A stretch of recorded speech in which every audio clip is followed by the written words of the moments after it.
Oh yeah, it's double organic. Hey there, thanks for tuning in for another dose of vitamin D with me, Double Organic. People say that they want to lose weight all the time.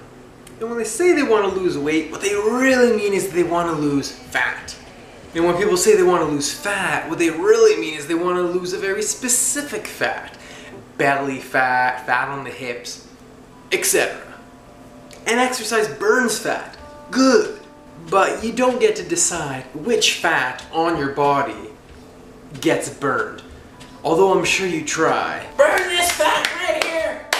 Burn this fat! So I'm going to tell you how long duration cardio over time can reduce the amount of belly fat that gets burned, the amount of subcutaneous fat. And that's usually the fat that people want to be losing. I'm not trying to demonize cardio or anything. Cardio is good. It does still burn that belly fat, that fat that's wherever, back fat, butt fat, fat on the hips, fat that's dangling here. It'll burn that still, but over time, that fat is not the main source of fuel. And so what are these different sources of fuel? That's what I'm going to talk about now. So when you exercise, and you do exercise, don't you? You've got two main fuel sources. Your muscle protein can be a fuel source, but the two main fuel sources are your fat and your carbohydrate stores. Carbohydrates in the form of your muscle and liver glycogen, that's like your fuel tank, your carbohydrate fuel tank, which is for go, used mostly in more intense exercise, as well as you can have some blood sugar and whatnot as well. And fat in the form of intramuscular triglycerides, also called triacylglycerol, I'll just call it triglyceride, as well as your peripheral fat, which is in the form of free fatty acids. The subcutaneous fat can also be called peripheral fat because it's on the outside, the periphery. And yeah, it's that subcutaneous fat that most likely you want gone, like when your mother-in-law comes and visits. How long is she gonna be here again? That's a big suitcase.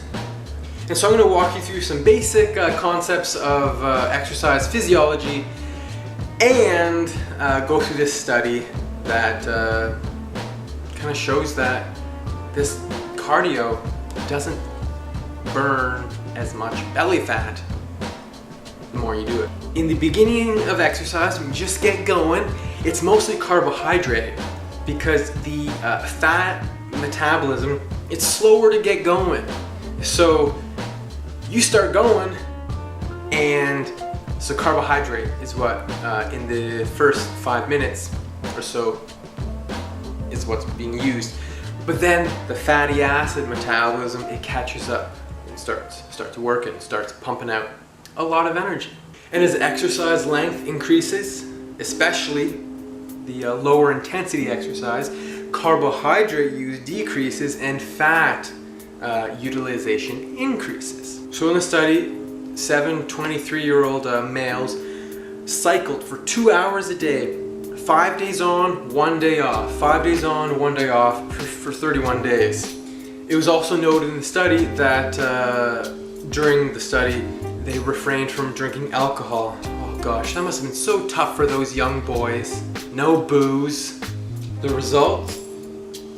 At the end of the month, during exercise, fat breakdown increased by 70%, which is good, right? But what fat was it?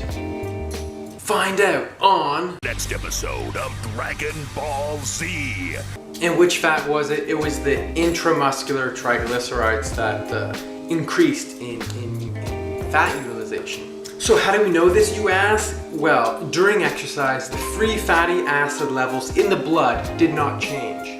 And that means that the subcutaneous fat was not being broken down into free fatty acids to be put into the blood to flow all the way to the muscle. That wasn't happening.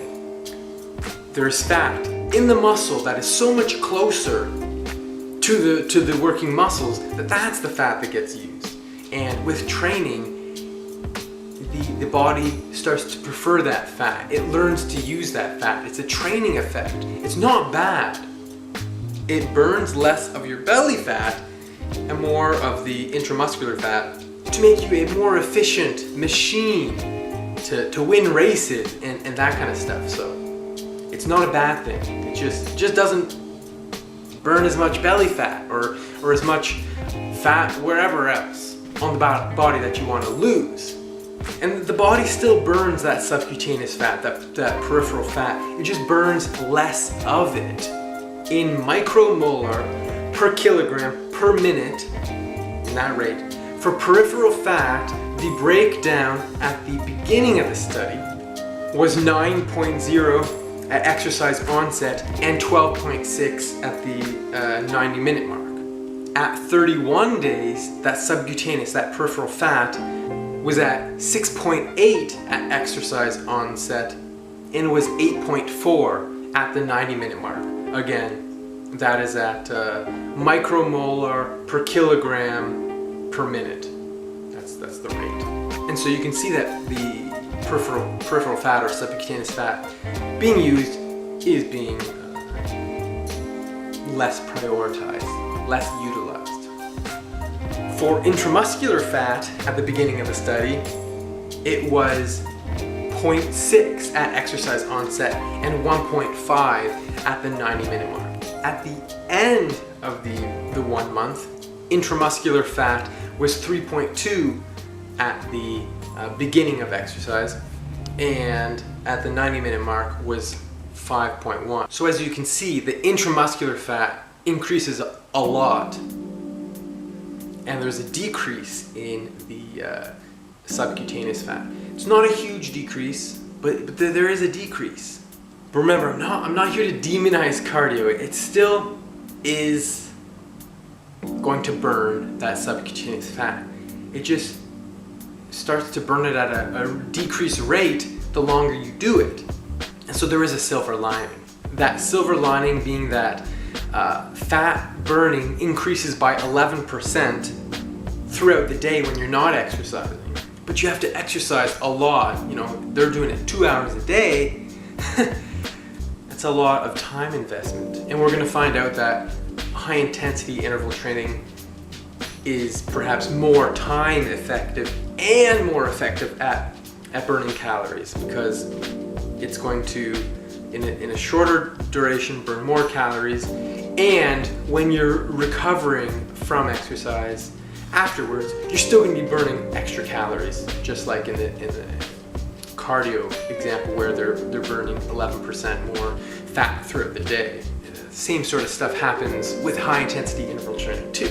And so, like I've already kind of said here and there, less of the fat you probably want to be burning if you're trying to lose weight is being burned as fuel. And so then it's not, getting off the hips, it's staying there. And there just might be better, more time-effective ways to do this. I'm not saying it's a bad thing. What is happening to prefer to use the intramuscular triglycerides, it's a good thing. It's a training effect. It's going to make athletes more efficient, which is what athletes want to be able to do, the endurance athletes. So it's not a bad thing. It just might not be in line with weight loss goals. You get what you train for. And I recently posted, I think, a hilarious video that explains why you should do inefficient exercise. If you do inefficient exercise where you're running fast and you stop and you change directions and you do push-ups and you're doing all these different things, that's going to be inefficient, which is going to burn more calories, which is more efficient use of time, right? Makes sense? And so maybe I'll post a link to that because, it's kind of funny. It's sort of like an amazing video that I made, like all my videos. So try intervals rather than this constant running, biking, etc. at the same pace. Change it up. Confuse your body. Basically, don't do LSD.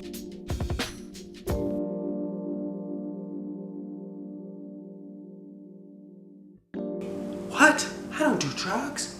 What are you saying? LSD, long, slow day. Don't do these long, slow exercises. Do intervals. be explosive. Look at the sprinters in the Olympics, do this high intensity explosive exercise, and perhaps you'll get better results. So, hope you liked the video. Hope it was kind of interesting. I think it was. As always, remember, you get the 6 aspects of health every single day. Earth, air, fire, water, work, rest. Subscribe and let's walk the path of health together. Whoa, look at all those recipes. Those look tasty. Give me some of that. Oh yeah, it's double organic. I offer something I call double organic coaching. I even offer it free to one person each month. Got lots of epic recipes and information on health and wellness to share with you. Connect on Facebook, Instagram, and of course YouTube.